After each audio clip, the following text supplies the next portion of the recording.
Monsieur Biver, bonjour. Bonjour. Hublot, les nouveautés, Bâle 2011.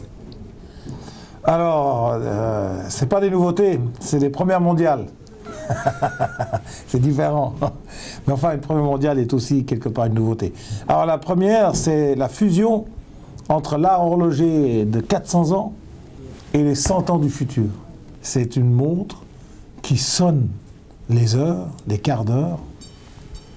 Ouais, ça c'est... Et ça, c'est un côté extraordinaire de l'horlogerie. C'est une des montres les plus difficiles à fabriquer. Nous l'avons fait en carbone. Le mouvement est en carbone, le boîtier est en carbone, et quand vous la prenez dans votre main, c'est d'une légèreté, c'est un poids Oui, c'est impressionnant. C'est incroyable.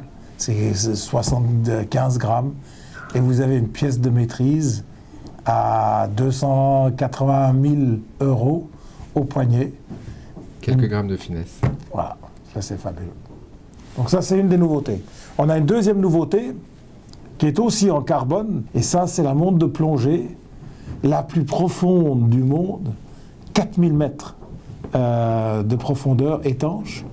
Rien que la machine pour tester à 4000 mètres n'existait pas. On a dû quasiment en faire une. C'est une machine de test qui nous a coûté plusieurs centaines de milliers d'euros, rien que pour tester les 4000 mètres, puisqu'on n'a pas de machine. Et puis, on a encore deux autres nouveautés majeures. On a la Vendôme, pour célébrer les 200 ans de la place Vendôme, de la colonne Vendôme. Et pour célébrer ces 200 ans, on a fait une montre à 2 millions d'euros. C'est une montre magnifique, c'est une montre sertie de diamants, parce que la place Vendôme, c'est le diamant. Donc, on a un objet exceptionnel, unique, avec 140 carats de diamant, 2000 heures de travail.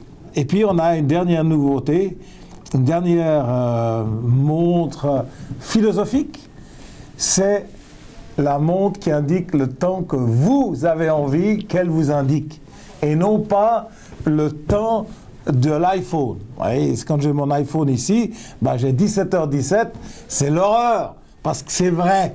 Et puis j'y suis lié. Et donc moi, j'ai pas envie que ce soit 17h17, et j'ai envie que le temps passe plus vite ou moins vite.